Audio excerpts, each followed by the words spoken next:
안녕하세요. 드라마를 토파보는 잼잼 리뷰입니다. 이번 영상에서는 이필옥에 대해 토파볼 건데요. 1회에 등장한 윤현우를 죽게 한 비자금이 이필옥과 진영기가 만들었다는 것, 원래 진도준을 죽게 만든 사건의 범인은 한 명이 아니라 진영기와 진성준, 이중 살인이었다는 증거, 이 모든 게 이필옥과 연결되어 있는 고리를 찾았습니다.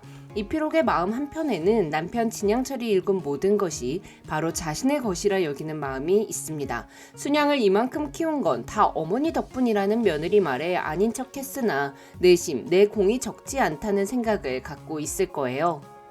그래서 내 것이기에 단 하나도 뺏기지 않겠다는 욕망이 있을 수 있죠. 내 자식에게 주는 것은 뺏기는 게 아니지만 남편의 혼외자의 핏줄에게 주는 것은 뺏기는 겁니다. 그동안 진영철은 순양의 장자승계를 고집했습니다. 자신이 죽은 후 탐욕 많은 자식들이 서로 물어뜯으며 순양을 갈기갈기 잘나가지는 지옥을 막고 싶었기 때문입니다. 또한 혼외자를 잘 키워준 이필옥에 대한 의리를 지키고 싶었을 수도 있습니다. 하지만 스스로 돈이 정도 경영이라 외치는 장사꾼답게 결국은 나의 순양을 가장 잘 키워줄 아한테 순양을 주겠다 선언했죠. 내가 가장 사랑하는 자식은 순양이다 라고 일갈하며 피로 연장을 박차고 나간 순간 가장 기가 막히고 코가 막혔던 건 유배를 가게 된 진성준도 아니고 네 건강은 네가 챙기라는 말을 들은 진영기도 아니고 이필옥이었다고 생각합니다. 진윤기는 이필옥이 낳은 아이가 아닙니다. 하지만 이필옥은 진윤기 가족을 괄시하지 않고 오히려 따뜻하게 보듬는 인물이죠. 첫째, 둘째 며느리는 물론 진아영까지 모두 이혜인을 무시할 때 이필옥만은 이혜인의 며느리로 인정하고 따스하게 대해줬습니다. 그럴 수 있었던 건 두 가지 이유가 있습니다. 첫 번째 이유는 진양철이 순양의 장자승계를 고집했기 때문입니다. 내가 낳은 아들 영기가 순양그룹의 후계자가 되는 것이 확실했기에 아무런 위해를 가하지 않는 진윤기를 나쁘게 볼 이유가 없었습니다. 두 번째 이유는 재벌집 막내 아들 8회에 등장했는데요. 진성준의 결혼식장에서 진성준에게 거창 물류창고로 출근을 지시한 진양철에게 이필옥은 다른 날도 아니고 결혼식 날 꼭 그렇게 성질대로 해야 속이 시원하냐며 서운함을 내비쳤는데요. 사실 이때 진양철이 해서는 안 되는 말을 했어요. 그 배 아파 나온 애 중에 정신 제대로 박힌 애가 하나도 없다는 말. 이필옥 입장에서는 그럼 내 배 아파 나온 애 말고 다른 여자 배에서 나온 애 중에는 정신 제대로 박힌 애가 있다는 말이구나 싶을 수 있죠. 하지만 이필옥은 애써 감성을 억누르며 내 배 아파 낳은 자식도 아닌 윤기네는 왜 홀대하는지 물었습니다.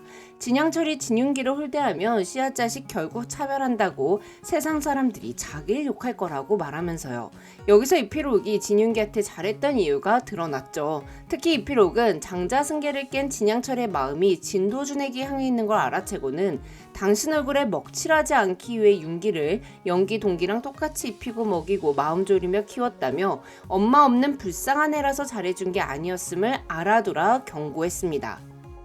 이 말의 뜻은 내가 지금 윤기네한테도 잘하는 것도 순양을 상징하는 진양철 얼굴에 먹칠을 하지 않기 위해서다. 즉 내 아들이 물려받을 순양이라는 이름에 먹칠을 하지 않기 위해서다 라는 뜻이에요. 내가 윤기네를 진심으로 좋아하거나 내 아들처럼 예뻐하고 아끼는 게 아니라는 걸 알아두라고 경고한 거죠. 즉 당신이 다른 여자한테서 낳아온 애가 내가 낳은 애의 앞길을 방해한다면 가만히 있지 않겠다는 경고입니다.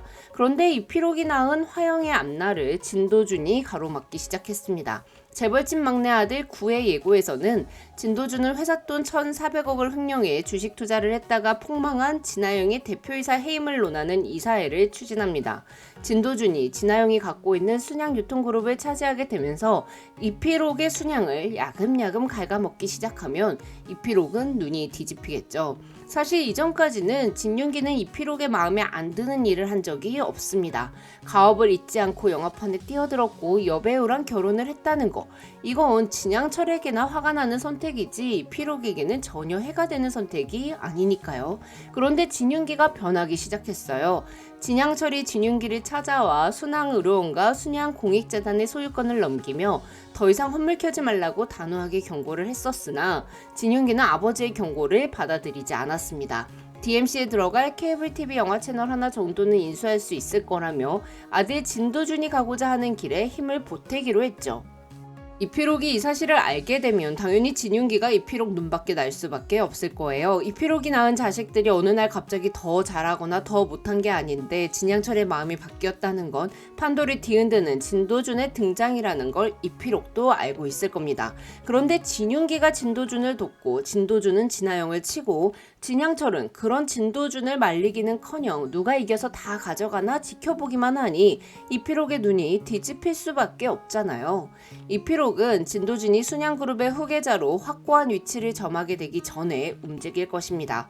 진양철은 결혼식 피로연에서 돈을 가지고 사든 뭘 하든 능력껏 차지하라는 선언을 했습니다. 그렇다면 이필옥 또한 돈을 가지고 지분을 사든 뭘 하든 능력껏 하기 시작하겠죠. 내가 낳은 아들한테 순양을 물려주기 위해서 말이죠. 즉 차명으로 티 안 나게 순양의 주식을 끌어모으고 어떤 방법으로 진도준의 목숨을 해할 수 있다는 소리입니다.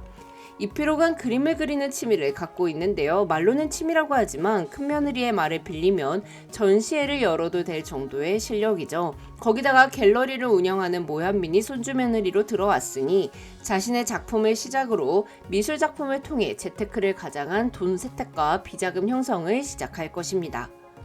그리고 차명 주식을 모아 장남에게 힘을 보태겠죠. 1회에 등장했던 윤현우가 찾은 그 비자금이 이필옥과 진영기가 만든 것일 수도 있고요. 그래서 그 비자금을 진영기의 비서인 김주련이 알고 있었던 것 같습니다. 재벌집 막내 아들 1회를 보면 이혜인은 내 아들이 당한 그날 사고의 진실을 알려주면 자신이 갖고 있는 순양물산 주식 3%를 넘기겠다고 말합니다. 이 주식은 진양철이 원래의 진도준에게 주려던 것을 진도준이 죽자 이혜인에게 양도했다고 생각하는데요.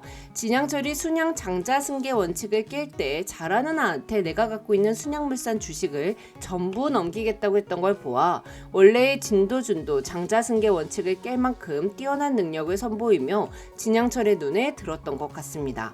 윤현우가 사다시 이 진도준에 대한 정보를 전혀 몰랐던 걸 보면 원래의 진도준은 꽤 젊은 나이에 사고로 죽었다고 볼 수 있습니다. 그 범인은 아마도 진영기와 진성준 두 사람인 것 같은데요. 이래서 진성준이 진영기에게 제가 영원히 모를 거라고 생각하신 거냐며 아버지는 가장 잔인한 방법으로 제 숨통을 조인 거라 말했죠. 전 이 말뜻이 진성준이 자기가 진도준을 죽인 줄 알고 평생 살았는데 알고 봤더니 아버지가 죽여놓고 내가 죽인 것처럼 생각하게 두는 걸로 죄책감으로 숨통을 조였다는 뜻 같더라고요. 원래 생에서 진도준이 진양철의 장자승계 원칙을 위협하자 진성준이 운전해야 하는 진도준에게 수면제를 먹였고 진영기는 진도준의 차를 고장 내두어 그날 사고가 났던 것 같습니다.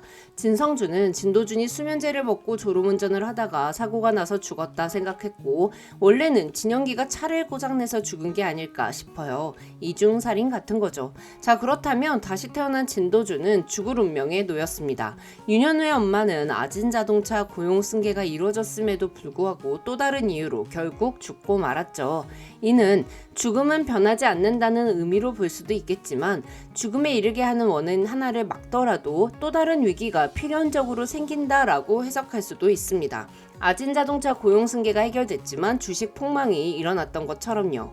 그렇다면 진도준이 죽을 수 있는 위기에 놓인다라는 운명은 정해져 있다고 볼 수 있어요. 그리고 그 죽음에 이르는 사건은 예전 생에서는 진영기와 진성준이 저질렀으나 이번 생에서는 이필옥이 저지르게 될 것 같습니다.